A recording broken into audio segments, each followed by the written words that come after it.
God is dead. This is one of the most shocking and misunderstood statements in history. It's not a religious provocation, nor a philosophical joke. It's a diagnosis, a desperate cry from a man who looked into the future and saw the emptiness that would follow the death of meaning. Friedrich Nietzsche wrote this at the end of the 19th century. But what he saw fits perfectly with our world today. Look around you. We've never had so much knowledge, so much technology, so much freedom, and yet at the same time, we've never been so lost. Modern man is free, but he doesn't know what to do with that freedom. He is rational, but he feels a void that reason cannot fill.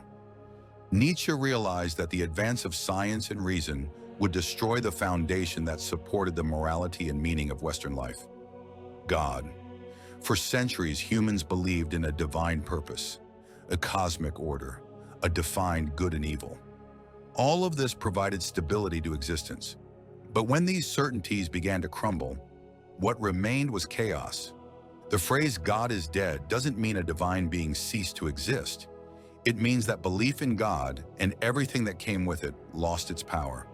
The modern world killed God when it began replacing him with other things: money, power, science, vanity, the logic of consumption.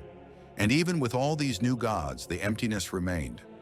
Nietzsche didn't celebrate this death. On the contrary, he mourned it. He understood that without God, humans would lose their center. Without an absolute reference, everything becomes relative. Good and evil become opinions. Life's meaning dissolves into fleeting choices, and that's exactly what we experience today. A world full of options, yet without direction.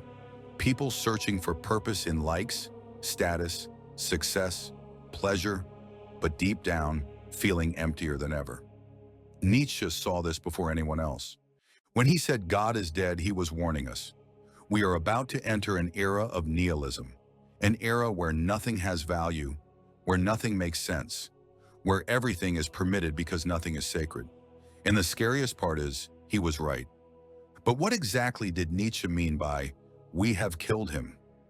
Why is this phrase more about humanity than about God? And what happens when the death of God leaves man completely alone in the universe? Nietzsche wrote "God is dead" at a time when the world was undergoing radical change. The 19th century was the century of reason, science, progress, and the Industrial Revolution. The faith that once guided people began to be replaced by trust in the human mind, in logic, and in technology. Modern man believed he could explain everything, control everything, solve everything, and in the process, he killed what gave his own existence meaning. The phrase appears for the first time in the Gay Science, in a passage called "The Madman." In this section, Nietzsche describes a man running through the streets with a lantern in broad daylight, shouting, "I seek God. I seek God." People laugh at him, thinking he's mad, and he responds, "Where has God gone? I will tell you, we have killed him, you and I." The madman is not celebrating, he is desperate. He realizes that humanity, by abandoning faith, has also destroyed the foundation of all its values. And now, without God, without an absolute purpose, man is adrift, unsure of what is good, evil, right, or wrong. The death of God is the collapse of all moral and spiritual certainties that had supported the West for centuries. Nietzsche saw this before it became obvious. He understood that when we remove God from the center of life, nothing else occupies that place with the same force. Science explains the how of things, but not the why. Technological progress increases comfort, but does not provide meaning. And reason, no matter how brilliant, cannot answer the deepest questions of human existence. God is dead, therefore, is a portrait of a civilization that has freed itself from old beliefs, but does not know what to put in their place. It is as if modern man has destroyed the bridge between heaven and earth and is now trapped beneath it, trying to understand what remains. Nietzsche believed that Christianity over time had become hollow. People still said they believed, but they lived as if God did not exist. Christian morality, he argued, had become a habit without conviction, a tradition without a soul. The modern world continued to use the values of a religion it no longer truly believed in. And this inconsistency, to him, was the sign that God was already dead. even if no one had the courage to admit it. That is why, when Nietzsche depicts the madman shouting that God is dead, he is describing the future, a world without a foundation, where everyone creates their own truth, where the old pillars, religion, morality, meaning, collapse one by one. A world that would become exactly like ours, full of freedom, yet without direction. The death of God, therefore, is not just the end of religion, it is the end of a structure that supported the entire way of thinking in the West. It is the beginning of a new void, a cosmic silence, where man must decide whether he is capable of living without a purpose given from outside. And here Nietzsche poses the most dangerous question of all. What comes after the death of God? What does man do when he realizes he is completely alone? Nihilism is the direct offspring of the death of God. When Nietzsche declared that God was dead, he knew that the world would not immediately fall into despair. People would continue living, believing in inherited values, repeating old truths. But over time, the foundation would dissolve, and modern man would realize that nothing had meaning anymore. Nihilism comes from the Latin nihil, which means nothing. It is the sense that everything is empty, that nothing has value, that life is merely an accident without purpose. And Nietzsche saw nihilism approaching like a shadow that would engulf all of Western civilization. He said that with the death of God, man would lose the why of life. Things would continue to exist, but without reason. People would work, dream, pursue success, but deep down, there would be no ultimate reason for any of it. For Nietzsche, nihilism was not just a philosophical idea. It was a spiritual disease. Man without God tries to sustain himself with substitutes, ideologies, moral systems, money, fame, pleasures. But all of it is fragile. Everything breaks. Nothing fills the void left by the absence of absolute meaning. He wrote, "What does nihilism and the death of God mean? That the highest values have lost their value. There is no purpose. There is no answer to why." Nietzsche believed that Christianity had, for centuries, been the great structure shaping Western thought. When that structure collapsed, nothing immediately replaced it.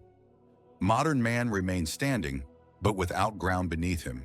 He continued living, but without direction.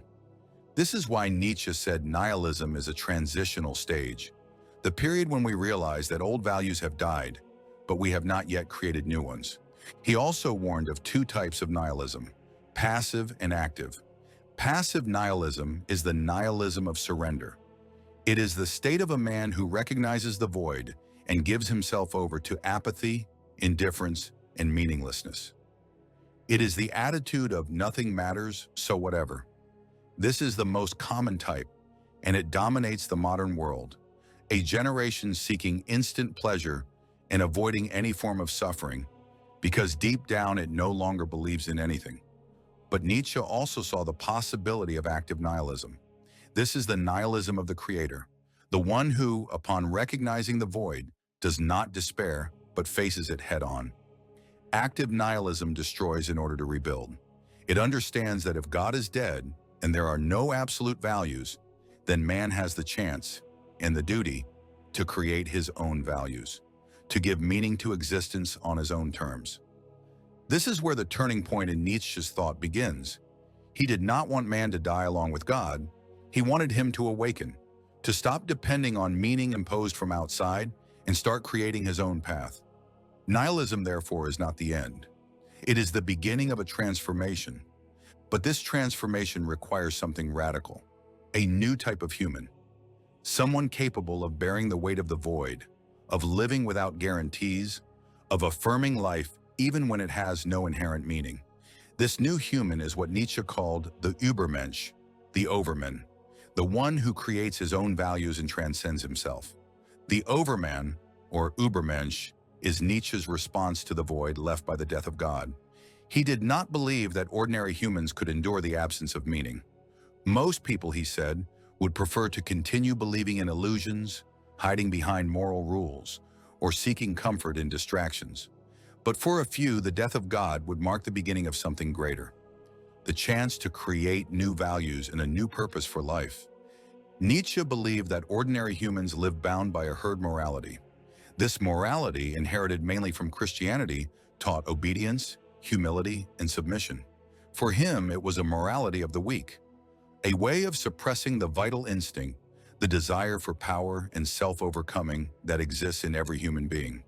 The overman is the one who breaks free from this morality. He does not need God to tell him what is right or wrong.